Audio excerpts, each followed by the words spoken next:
Olá você que nos acompanha, esse é o seu jornal antijurídico especial Pandemia e Crime, para falar sobre um assunto que muitas pessoas já vieram me perguntar, inclusive eu mesmo, que é essa relação entre taxas de criminalidade e violência com esse cenário de pandemia de coronavírus que a gente ainda está vivendo. E eu já te adianto que, de um modo geral, a gente pode dizer sim que a criminalidade diminuiu, mas mesmo assim, o que significa dizer isso? Significa que diminuiu tudo, diminuiu toda a criminalidade ou diminuiu só uma parte que acabou puxando toda a estatística para baixo? Ou significa que diminuiu mesmo ou mudou de uma coisa para outra que a gente ainda não está sendo capaz de relacionar? E mais, significa que diminuiu porque diminuiu ou diminuiu porque tem mais ou menos polícia na rua? E se diminuiu por causa da polícia, foi porque ela prendeu muito ou foi porque ela prendeu pouco? Quem sou eu para cravar alguma resposta para alguma dessas perguntas?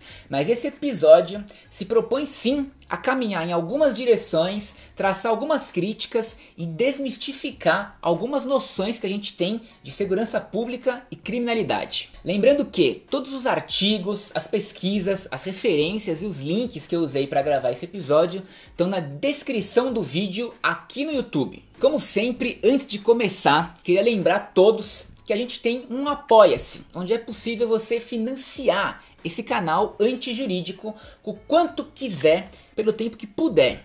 E que também existe outra forma de ajudar a gente, que é através da nossa parceria com a editora Boitempo. Então, comprando livros nesse link aqui, uma parte é destinada para financiar esse canal. E também, tempo de pandemia, enfim, tá todo mundo ferrado de grana, todo mundo curto de grana, então também ajuda muito simplesmente curtir, compartilhar, se inscrever e enviar os programas para os seus amigos e principalmente também, por que não, para os seus inimigos. Eu gostaria de convidar o nosso mais recente crítico, o nosso ator Leonardo DiCaprio. Essa novidade vai ser Tem abuso que é prazeroso para criança. Esse país é verde e amarelo! Quando a realidade do coronavírus se impôs e a gente viu um cenário de quarentena e isolamento social, algumas coisas já davam pra gente prever e que de fato estão agora acontecendo. Como por exemplo, que a violência doméstica e o abuso infantil iriam aumentar muito.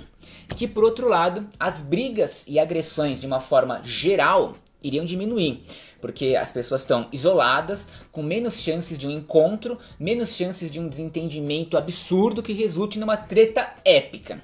A não ser, é claro, na fila do supermercado para comprar papel higiênico, mas acredito que a gente já superou essa fase. Outras coisas que também já davam pra gente prever e que também já estão sendo constatadas foram o aumento de crimes de ódio contra pessoas asiáticas.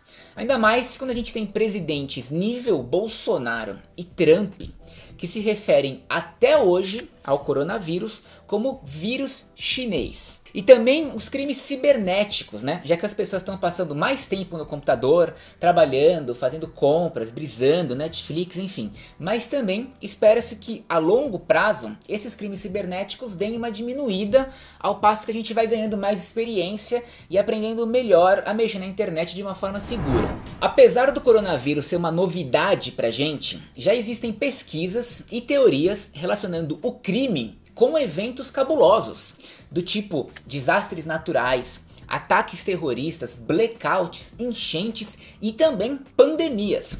Apesar que para pandemias são poucas pesquisas que existem, até porque o que está acontecendo agora, nessas proporções, a nível mundial, está sendo um experimento natural, histórico, épico, internacional sobre tudo que a gente achava que sabia de criminologia. Porém, no entanto, todavia, as poucas pesquisas que existem relacionando taxas de criminalidade com pandemias não focaram na criminalidade geral.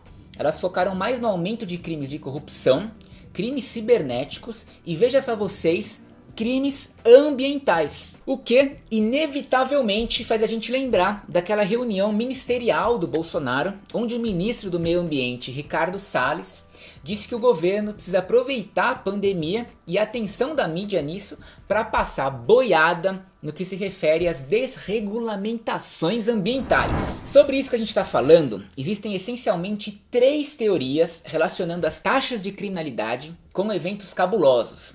E já vou adiantando que nenhuma delas é totalmente satisfatória. Elas todas fazem algum sentido, têm os seus limites, ao mesmo tempo que são meio contraditórias e não relacionam determinadas coisas com outras coisas que eu vou explicar mais pra frente. A primeira é a teoria do altruísmo, que prevê que as taxas de criminalidade diminuem ou permanecem estáveis durante um evento excepcional. Essa é uma teoria que mais se enquadra em desastres naturais, onde se argumenta que em uma emergência desse tipo, as pessoas ficam mais propensas a se ajudarem. A segunda é a teoria da desorganização social, que prevê um aumento na criminalidade na medida em que a ordem social é perturbada. Um evento excepcional como que a gente está vivendo, ele pode, e no modelo que a gente vive, ele já está aumentando as desigualdades sociais, o que enfraquece a coesão social, que por sua vez leva a um maior descontrole do Estado e mais criminalidade. É mais ou menos nessa linha que o setor de inteligência do governo, e aqui eu sei que é meio engraçado a gente falar de setor de inteligência do governo Bolsonaro, né? Mas enfim, tem lá o setor de inteligência deles, e eles chegaram a prever e a traçar cenários de descontrole social caso a gente não abrisse mão das restrições da quarentena e do isolamento social. Mas a gente sabe cá entre nós que a real preocupação deles sempre foi econômica e nunca de segurança pública, né? Mas beleza, enfim. E a terceira é a teoria da oportunidade. Ela prevê que durante um evento excepcional, o crime vai aumentar ou diminuir de acordo com as novas oportunidades que surgirem ou desaparecerem. Essa teoria mostra, por exemplo, que quando vai ter um tornado nos Estados Unidos e o governo manda evacuar uma cidade inteira, os roubos à residência podem aumentar, porque todo mundo sabe que aquela região foi evacuada. Assim como, atualmente, em diversos países do mundo, houve um registro de uma queda nos roubos de residência durante essa pandemia. Porque, ao contrário, se sabe que está todo mundo em casa. Agora, independente de teoria do altruísmo, da oportunidade ou da desorganização social, uma coisa é fato: que nem toda redução de determinada taxa de criminalidade pode ser necessariamente um motivo para a gente comemorar. É um pouco difícil expressar isso porque dá para ser interpretado de várias formas. Então, tipo, se amanhã o governo triplica a polícia militar no Brasil e anuncia que conseguiu em 6 meses uma redução do tráfico de drogas, daria para a gente celebrar esse dado, essa redução, sabendo do custo humano por trás disso, de vítimas que foram mortas, tanto civis quanto policiais, de pessoas baleadas, presos por engano, mortas por engano, gastos bilionários com presídios, com armas, com munições, com tanques, com helicópteros e infinitas parafernálias que não resolvem sequer um problema social. Então, com tudo isso em mente, você comemoraria uma redução dos níveis de tráfico de drogas do país? Mas o ponto sequer é esse. O ponto é, nos Estados Unidos, por exemplo, quase metade dos crimes é cometido por jovens, os jovens infratores. E são crimes cometidos em grupo, em 2, 3, 4 pessoas. Esse tipo de crime, na verdade, a queda desse tipo de crime por conta do isolamento social é o que puxou as estatísticas de criminalidade para baixo nos Estados Unidos. Por outro lado, os crimes cometidos sem parceiros, sem coautores, do tipo violência doméstica e homicídio, esses permaneceram com as mesmas taxas ou até aumentaram. Então, tipo, vem comigo. De uma forma geral, a criminalidade nos Estados Unidos e em vários países do mundo, incluindo aí o Brasil, diminuiu.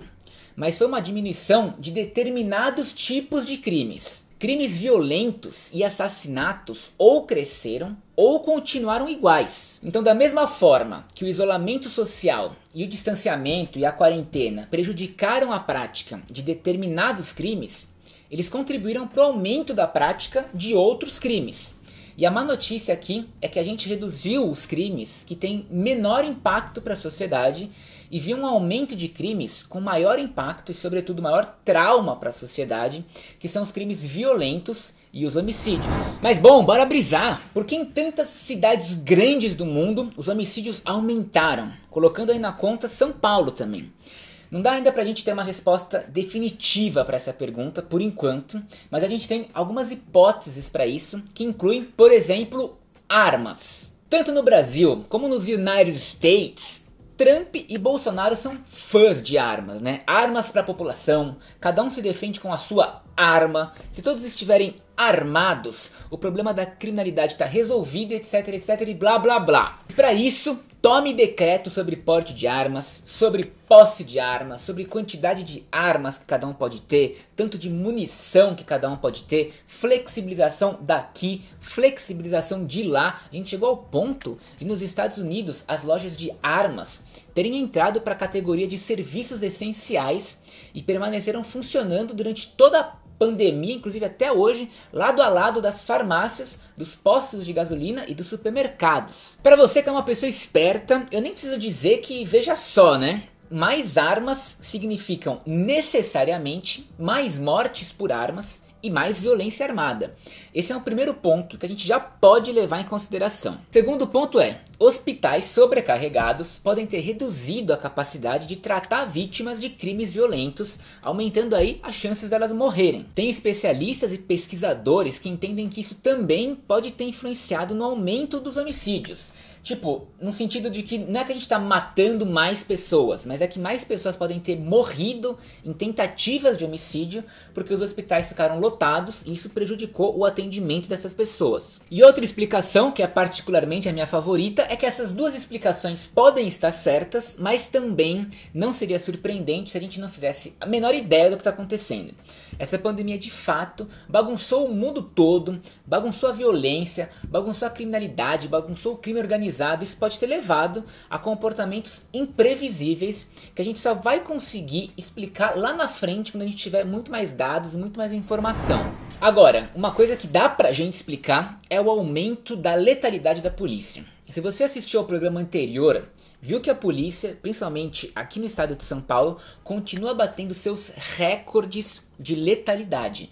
Mesmo em um ano histórico de pandemia, de quarentena e de isolamento social. Nas cidades grandes dos Estados Unidos também não está sendo diferente. Os tiroteios fatais envolvendo a polícia seguem subindo, mesmo com as taxas gerais de criminalidade diminuindo. Em outras palavras, a polícia segue matando as pessoas como nunca antes, independente do contexto social que a gente está passando, e independentemente das taxas de criminalidade estarem diminuindo. Uma polícia que mata continua sendo rotina. Para o Estado, isso se enquadra basicamente em serviços essenciais. Aqui em São Paulo, as taxas de criminalidade também diminuíram. Os roubos de veículos, por exemplo, eles caíram em 31% se comparados ao ano passado. Mas a polícia, ela segue matando cada vez mais. Então é claro que fica um pouco confuso e complicado para alguns seguir argumentando que as mortes provocadas pela polícia decorrem do combate ao crime, sacou? E eu citei especialmente a queda nos roubos de veículos, porque essa é historicamente um crime muito usado pela polícia para justificar os seus homicídios.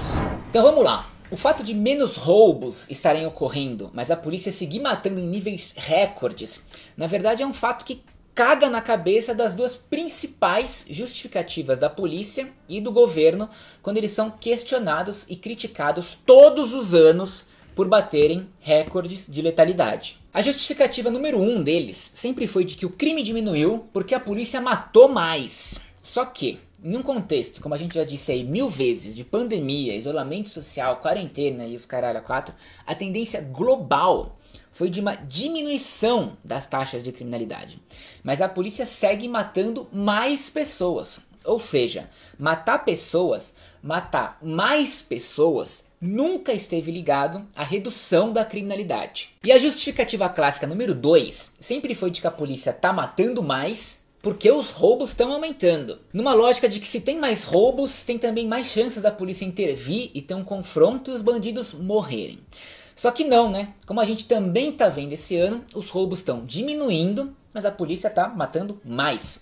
Portanto, a polícia simplesmente mata. Agora com o coronavírus, a polícia criou uma nova justificativa inédita, sobretudo o governo de São Paulo, que chegou a dizer que com o isolamento social, as ruas ficaram sem trânsito e a polícia está conseguindo agora chegar nas ocorrências tão rápido, mas tão rápido, que eles estão conseguindo pegar os bandidos ainda cometendo os crimes, o que aumentou as chances de confrontos e mortes.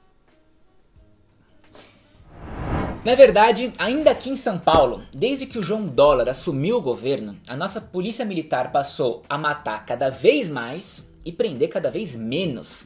Né? Isso faz algum sentido? É claro que faz sentido, pô! Essa é a missão histórica da polícia em uma sociedade capitalista, racista e excludente. Matar os pobres, matar os negros, manter a dominação das elites econômicas e garantir o controle social. Se fazendo tudo isso, a gente de quebra diminui a criminalidade legal. Se não diminuir, legal também, foda-se, tanto fez como tanto faz. Já que a gente está falando da atuação da polícia e das pesquisas sobre redução da criminalidade durante a pandemia, cabe dizer que pelo mundo, a maioria das pesquisas para determinar se o crime diminuiu ou aumentou são os relatórios das chamadas para a própria polícia, as ligações do 190.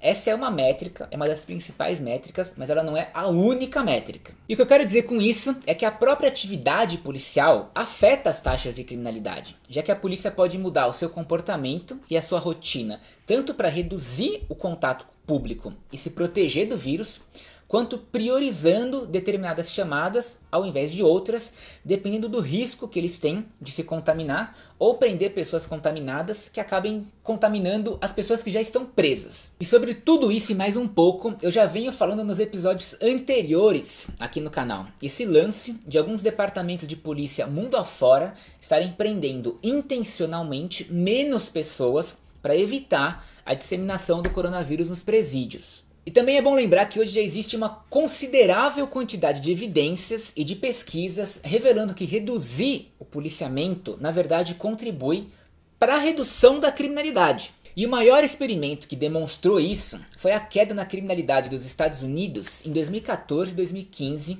que ocorreu especialmente em cidades onde os policiais aderiram aos protestos do surgimento do movimento Black Lives Matter.